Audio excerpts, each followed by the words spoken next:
are writing this, and our first grandchild will be born by the time it is completed. So while we still face the daily realities of parenting, and before we move completely into the blissful and intentionally less complicated world of grandparenting, our love for children and for parents and families makes this writing a true calling for us. Every line in this book is essentially written by both of us because of our influence on each other over the years of parenting.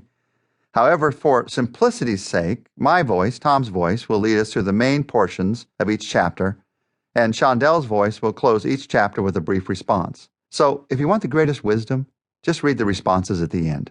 I wrote that last sentence. You'll notice that the book is written as a 30-day journey. We tend to learn more by reading 30 short segments over 30 days than by sitting down to absorb something in just 1 or 2 readings.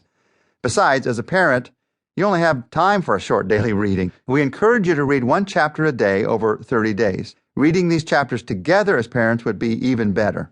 If you're a single parent, find a friend who will read along with you and meet for coffee or at a park once a week to talk about what God is saying to you. The principles in this book are based on the 6 principles of love modeled in the life of Jesus. Principles I explored in my book, The Relationship Principles of Jesus.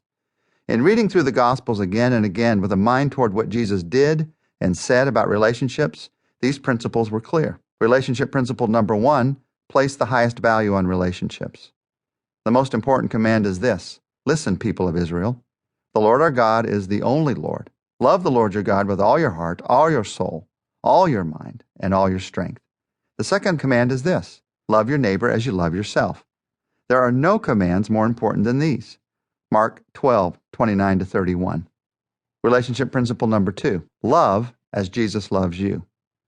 A new command I give you, love one another. As I have loved you, so you must love one another. John 13:34. Relationship principle number 3, communicate from the heart. For out of the overflow of the heart, the mouth speaks. Matthew 12:34. Relationship principle number 4, as you judge, you will be judged. Do not judge, or you too will be judged. For in the same way you judge others, you will be judged. And with the measure you use, it will be measured to you. Matthew 7:1-2. Relationship principle number 5, the greatest are the servants. The greatest among you will be your servant. For whoever exalts himself will be humbled, and whoever humbles himself will be exalted. Matthew 23:11-12. Relationship principle number 6, treat others as you want them to treat you.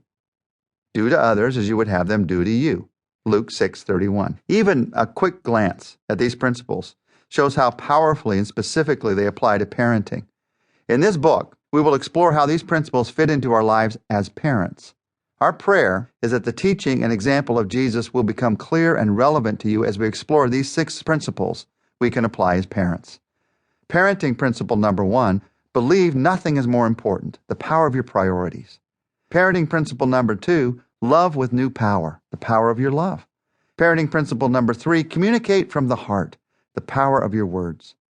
Parenting principle number 4, show and teach mercy, the power of your discipline and compassion. Parenting principle number 5, serve your children well, the power of your serving. Parenting principle number 6, live the golden rule, the power of your unselfishness.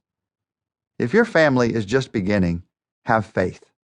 God is about to do something wonderful in and through your lives as you set out on the faith adventure of parenting. If your family is struggling, have hope. There is no such thing as a perfect family, and nothing on this side of heaven is without problems, yet God is in the business of change. A lot of families are like antique furniture. The beauty is still there, hidden underneath the dust of silence and the cobwebs of past hurts. Every family needs restoration from time to time. Someone needs to strip off the old, cracked finish to reveal the natural beauty underneath. A few squirts of oil are needed for rusty hinges on doors that have remained closed for too long. Hope gives us the power to look to God for restoration. Whatever your family is like, have love.